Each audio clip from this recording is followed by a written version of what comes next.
सांगतात तू नॉनव्हेज खातोस, हमको बास आएगा नहीं लेंगे. कशी होते यांची हिंमत की नाही लावणार मराठी पाटी. अध्यक्ष महोदय, महाराष्ट्राची राजधानी मुंबईमध्ये हा कोण वीरेंशा आहे ज्याची एवढी हिंमत होते. अध्यक्ष महोदय, साधारणतः 1 वर्ष झालं नवीन सरकार आपल्या या राज्यामध्ये स्थापन झालेलं आहे. 240 जवळपास आमदार असलेलं मेजॉरिटीचं सरकार आहे. वारंवार असं आम्हाला सांगण्यात येतं की हे वेगवान सरकार आहे, सुपरफास्ट सरकार आहे. पण लहानपणापासून आम्ही जेव्हा जेव्हा महाराष्ट्रभरात फिरतो तेव्हा एक पाटी हायवेच्या बाजूला लावलेली असते, अति घाई जीव जाई. आणि अशी परिस्थिती कुठेतरी या सरकारने आता महाराष्ट्राची आणि मुंबईची केली आहे, असा माझ्या मनामध्ये प्रश्न तयार झालाय. अध्यक्ष महोदय, आपल्या प्रत्येक भाषणामध्ये स्वतः मुख्यमंत्री महोदय, दोन्ही उपमुख्यमंत्री सांगतात की महाराष्ट्राचा विकास हा मला शाश्वत विकास करायचा आहे, सस्टेनेबल डेव्हलपमेंट. पण सध्या जर तुम्ही मुंबईची परिस्थिती बघितली, शाश्वत विकास सोडा, सदा श्वास सुद्धा आम्हाला घेता येत नाही, इतकी वाईट परिस्थिती आज मुंबई शहराची झाली आहे. अध्यक्ष महोदय, गेले 10-15 दिवस AQI म्हणजे एअर क्वालिटी इंडेक्स हा 300च्या पलीकडे आहे. साध्या साध्या लोकांना, यंग मुलांना, 20, 21, 22 वर्षाच्या तरुणींना ब्रॉन्कायटिस, अस्थमा, दमाचे आजार सुरू झालेले आहेत. आणि अध्यक्ष महोदय, या सगळ्याचं एकमेव कारण आहे कुठलाही विचार न करता केवळ विकास करायचा म्हणून हातात घेतलेले सगळे प्रोजेक्ट्स. अध्यक्ष महोदय, आजच टाइम्स ऑफ इंडियाची बातमी आहे, AQI वाढल्यानंतर मुंबई महानगरपालिकेने 9,000 शोकॉज नोटिसेस दिल्या. त्यापैकी 3,000 शोकॉज नोटिसेस ज्या दिलेल्या आहेत या सरकारी कामांना दिलेल्या आहेत. म्हणजे 9,000 ठिकाणी सांगितलं की तुमच्यामुळे मुंबईचं प्रदूषण वाढतंय, त्यापैकी 3,000 जागा यामध्ये सरकारीच कामं चालू आहेत. मग कुठे बुलेट ट्रेनचं काम चालू आहे, कुठे माझ्या मतदारसंघातलं हायकोर्टचं काम चालू आहे. म्हणजे सरकारच याकरता जबाबदार आहे, हे स्वतः मुंबई महानगरपालिकेने सिद्ध केलेले. अध्यक्ष महोदय, आज मुंबईची अशी परिस्थिती आहे की अख्खं मुंबई शहर खोदून ठेवलेलं आहे. कॉन्क्रीटचे रस्ते करायचे, कॉन्क्रीटचे रस्ते करायचे, कॉन्क्रीटचे रस्ते करायचे. गेल्या 5 वर्षांपासून ऐकतोय आम्ही की पुढच्या वर्षी एकही खड्डा दिसणार नाही, पुढच्या वर्षी एकही खड्डा दिसणार नाही. अहो, केलेले खड्डे तुम्ही भरायला तयार नाही, तर पुढच्या वर्षीचं काय. आणि अध्यक्ष महोदय, एकनाथ शिंदे साहेब जेव्हा मुख्यमंत्री होते त्यांनी हा का अट्टहास केला होता कॉन्क्रीटच्या रस्त्यांचा. कारण ते असं सांगायचे की एकदा कॉन्क्रीटचे रस्ते केले की परत परत ते खोदण्याची गरज नाही. पण अध्यक्ष महोदय, माझ्याकडे मुंबई महानगरपालिकेचाच सर्क्युलर आहे. मुंबई महानगरपालिकेच्याच माझ्या वॉर्ड ऑफिसनी त्यांच्या रोड डिपार्टमेंटला लिहिलंय की माझ्या मतदारसंघामध्ये जे 10 कॉन्क्रीटचे रस्ते झाले ते रस्ते होऊन 3 महिने सुद्धा झाले नाही, ते परत आम्हाला खोदायला लागतील. कारण रस्ते बनवताना वॉटरच्या पाईपलाईन डॅमेज झाल्या आणि त्यामुळे संपूर्ण आमच्या वांद्रे परिसरामध्ये दूषित पाणी पुरवठा होतोय. म्हणजे काय उपयोग झाला या कॉन्क्रीटचे रस्ते बांधून जर आपल्याला 3 महिन्यात परत खोदायचे. तर एकदा ते कॉन्क्रीटचे रस्ते परत खोदले की तुमचा DLP सुद्धा वेव ऑफ झाला आणि मग कंत्राटदाराला सुद्धा आपण जबाबदार धरू शकणार नाही. हा कसला विकास आहे. अध्यक्ष महोदय, मुंबई महानगरपालिकेची निवडणूक ड्यू आहे आणि निवडणूक ड्यू असताना काल एकनाथ शिंदे साहेबांनी घोषणा केली की मुंबईतल्या ज्या 20,000 इमारती ज्यांना OC नाहीये त्यांना आता आम्ही OC देणार आणि लाखो लोकांचं भलं करणार. अध्यक्ष महोदय, 20,000 इमारतींना OC नाहीये, ती OC का नाहीये याचा आपण कधी विचार करणार की नाही. अनेक इमारती या विना परवाना बांधलेल्या आहेत. परमिशन होती 3 माळ्याची, बांधल्या 6 माळे. अनेक जागांना फायर NOC नाहीये. आणि मग अशा सगळ्या गोष्टींमध्ये तुम्ही जर त्या रेग्युलराइज करणार असाल तर माझ्या मनामध्ये हा प्रश्न येतो की तुम्ही हा सामान्य मुंबईकरसाठी घेतलेला निर्णय आहे की जे 20,000 बिल्डर आहेत. कारण बिल्डरची जबाबदारी असते OC आणणं. मी स्वतः सिव्हिल इंजिनियर आहे, आमचा हाच व्यवसाय आहे, आम्हाला माहिती आहे OC करता किती तडपड करावी लागते. आणि हा जो पायंडा सरकार पाडते, यापुढे एकही बिल्डर हा OC आणायची टेन्शनच घेणार नाही. त्याला माहिती आहे पुढची निवडणूक आली, OC घ्या किंवा नका घेऊ, 6 माळ्याची परमिशन टाका, 12 माळे बांधा, सरकारच आपल्या बिल्डिंग रेग्युलराइज करून टाकणार आहे. आणि त्यामुळे कुठेतरी स्कॅम आहे का, हा माझ्या मनामध्ये प्रश्न तयार झालेला आहे. अध्यक्ष महोदय, या प्रायव्हेटायझेशन आणि या खासगीकरणाच्या नादामध्ये आज सगळ्यात मोठं कोणी विक्टिम होत असेल तर ते आपल्या मराठी शाळेत. अध्यक्ष महोदय, आज मुंबईमध्ये एक प्लॅन्ड मोडस ऑपरेंडी चालू आहे. जुन्या मुंबई महानगरपालिकेच्या मराठी शाळा या मुद्दामून कशा बंद करता येतील याकरता कुठेतरी एक प्रचंड मोठं षडयंत्र रचलं जाते. अध्यक्ष महोदय, माझ्याकडे फोटोंसहित मी उदाहरणं आणलेली आहेत. परळ भागामध्ये मानाजी राजूजी चाळ प्रांगणात एक चाळ होती आणि चाळीच्या मधोमध स्वतंत्र मराठी शाळा होती, स्वतंत्र इमारत होती.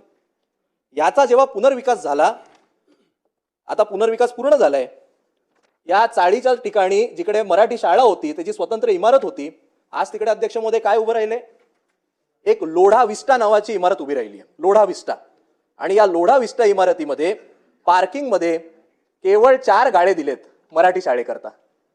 मराठी शाळेची ज्याची स्वतंत्र इमारत परळमध्ये होती तिकडे लोढा विस्टा उभी राहते आणि पार्किंगच्या 4 गाड्यांमध्ये केवळ मराठी शाळा चालवली जाते. अध्यक्ष महोदय, दुसरं उदाहरण माहीमची शाळा. अध्यक्ष महोदय, न्यू माहीमला मुंबई महानगरपालिकेची शाळा होती जिकडे 1500 विद्यार्थी शिकत होते. 2018 साली मुंबई महानगरपालिकेने खर्च करून त्याच्यावर डागडुजी केली आणि गेल्या वर्षी 7 वर्षापूर्वी डागडुजी झालेली स्ट्रक्चरल ऑडिट करण्यात आलं आणि सडनली धोकादायक म्हणून घोषणा करून टाकली. धोकादायक केल्यानंतर काय असतं पुढे? विद्यार्थ्यांना रिकामं करा. विद्यार्थ्यांना रिकामं केल्यामुळे माहीमच्या विद्यार्थ्यांना सायनला पाठवलं. सायनला पाठवल्यामुळे लोकमतची बातमी आहे, आठवड्यातून एकदाच मुले शाळेत, बाकी दिवस आजारी.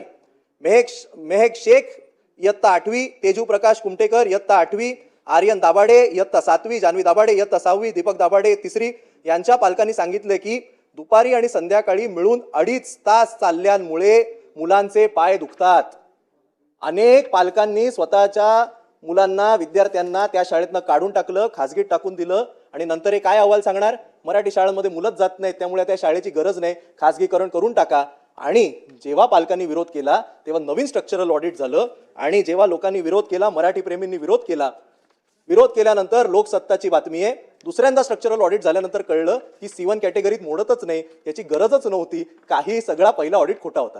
मग अध्यक्ष महोदय, मनात हा प्रश्न येणार नाही का केवळ मराठी शाळांना का टार्गेट केलं जातंय? अध्यक्ष महोदय, तिसरं उदाहरण सुद्धा आहे, कुलाब्याची शाळा. कुलाब्याचे भाव आपल्याला सगळ्यांना माहिती आहेत. साऊथ मुंबईचा महाराष्ट्रातला सगळ्यात प्रेस्टिजियस भाग.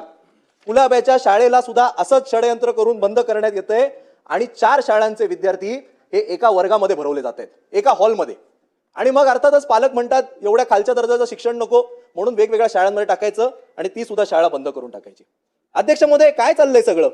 आणि म्हणून आपण आता विचार केला पाहिजे की ज्या मराठी माणसांनी स्वतःचं रक्त गाळून मुंबई ही मिळवून दिली, आज त्याच मुंबईमध्ये मराठी भाषेची, मराठी माणसाची कुठेतरी गळचेपी होतीये का, हा प्रश्न आज आमच्या समोर आहे.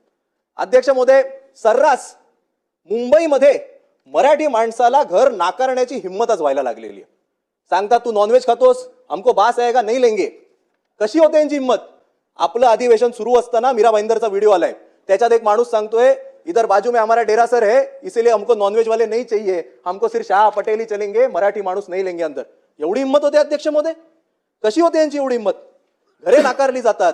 एक वीरेन शाह नावाचा व्यक्ती, जेव्हा तत्कालीन आमचं महाविकास आघाडीचं सरकार होतं, महाराष्ट्र राज्याचे मुख्यमंत्री उद्धव ठाकरे साहेब होते, त्यांनी निर्णय घेतला की मुंबईतल्या प्रत्येक दुकानावर मराठी पाटी ही लागलीच पाहिजे. त्याला विरोध कोण करतं? वीरेन शाह नावाचा व्यक्ती करतो आणि तो खुलेआम सांगतो की नाही लावणार मराठी पाटी. अध्यक्ष महोदय, महाराष्ट्राची राजधानी मुंबईमध्ये हा कोण वीरेन शाह आहे ज्याची एवढी हिंमत होते की आम्ही मराठी पाटी लावणार नाही? आणि त्याच्या मागे अशी कुठली अदृश्य शक्ती आहे की ज्याच्यामुळे त्याला एवढं पाठबळ तयार होतं की मराठी माणसाच्या अस्मितेला तो हात घालू शकतो? हे देखील आपण शोधलं पाहिजे. आणि म्हणून अध्यक्ष महोदय, आज जो काही एक प्रोपोगंडा केला जातोय, शेवटी मुंबई महानगरपालिकेची निवडणूक आहे आणि त्यामुळे आज खरं म्हणजे ते आमचे सहकारी सदस्य अमितजी इकडे नाही आहेत, पण वारंवार एक ते भीती दाखवतात की सपारून राहा, आताच्या निवडणुकीत जर काही त्रास झाला तर मुंबईचा महापौर हा अमुक अमुक होईल. अध्यक्ष महोदय, गेल्या 4 ते 5 मिनिटांमध्ये मला अशी अपेक्षा आहे की मी सिद्ध करण्याचा प्रयत्न केलाय की खरा धोका मुंबईच्या मराठी माणसाला कुठून आहे. अध्यक्ष महोदय, आज खरं म्हणजे माझी इच्छा होती की ते असायला पाहिजे होते समोर, पण आपला कदाचित त्यांना काही दुसरं काम असेल ते म्हणून नसतील.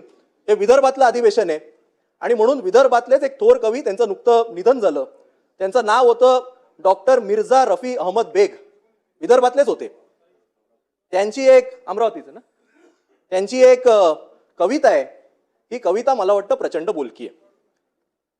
मुसलमान असून येते मले मराठी, थोपटू नका माही पाठ याच्यासाठी. मुसलमान असून येते मला मराठी, थोपटू नका माही पाठ याच्यासाठी. जो जिथे जन्मला तेच त्याची भाषा, पराठीकडून बोंडाचीच करा ना आशा. अध्यक्ष महोदय, ही आपली मुंबई आहे, ही आपली संस्कृती आहे. जो जन्मला मुंबईमध्ये त्याची भाषा ही मराठी आणि त्यामुळे कोण कुठल्या जातीचा आहे, कोण कुठल्या धर्माचा आहे, मराठीवर कोणीच आवाज उचलत नाही. मग अध्यक्ष महोदय, आपण सुद्धा सगळ्यांनी विचार केला पाहिजे की सरकार म्हणून आपण नक्की कुठल्या दिशेने चाललोय? एवढी 240 आमदारांची मेजॉरिटी असताना आपण मराठी भाषेला मराठी भाषेचं जतन केलं पाहिजे, संवर्धन केलं पाहिजे, त्याला इन्सेंटिव्हाइज केलं पाहिजे, की मराठी शाळा बंद पाडल्या पाहिजेत? कशाला पाहिजे हिंदी भाषा अनिवार्य? मी इंग्लिश मीडियम मध्ये शिकलो, इतक्या वेळात माझा एक तरी मराठी शब्द निघाला? येतं ना मला, हिंदी पण येतं, इंग्लिश पण येतं, अगदी अमेरिकेत जाऊन कोलंबिया विद्यापीठात शिकून आलो, तरी कुठे माझ्या मराठीत काय प्रॉब्लेम आहे? काय अडलं आमचं आम्ही 1ली ते 5वी अनिवार्य हिंदी नाही शिकलो तर? का वारंवार सरकारकडनं मराठी माणसाला कमी लेखण्याचा प्रयत्न केला जातोय, हा प्रश्न माझ्या मनामध्ये आहे. आणि म्हणून मला माहिती आहे की आज खरं तर मला भरपूर बोलायचं होतं, पण आमच्याच पक्षाचे आणि सहकारी आमचे भरपूर आमदार आमच्या ज्योतिताईंपासून सगळे थांबलेत, म्हणून मी आता काही जास्त बोलणार नाही. जी काही चिंता आम्ही जी वारंवार व्यक्त करतात, शेवटचा मुद्दा घेतो आणि थांबतो, की मुंबईचा महापौर कोण होणार, मुंबईचा महापौर कोण होणार, एका टर्निंग पॉइंटला मुंबई आहे, आता अमुक होईल, आता तमुक होईल. मी आज आपल्याला आश्वस्त करू इच्छितो, मुंबईचा महापौर हा एक तर कोणता ना कोणती पेडणेकर होईल, महाडेश्वर होईल, आंबेकर होईल, प्रभू होईल, जाधव होईल, राऊळ होईल, दळवी होईल, पाटील होईल, साटम होईल, राऊत होईल, वैद्य होईल, जोशी होईल किंवा भुजबळ होईल, पण मुंबईचा महापौर हा मराठीच माणूस होईल, हे मी आपल्याला सांगू इच्छितो. आणि माझी अपेक्षा आहे की सरकारनं सुद्धा आता कुठेतरी भानावर येण्याची गरज आहे. विकास विकास विकास विकास करत अख्खं आपलं राज्य हे आता परप्रांतीयांच्या हातामध्ये देणं बंद करा. कुठेतरी मराठी माणसाचा स्वाभिमान, भूमिपुत्रांना कशा नोकऱ्या मिळतील याकडे आपण काम करा, अशी मी अपेक्षा व्यक्त करतो. आपण मला संधी दिली याकरता धन्यवाद.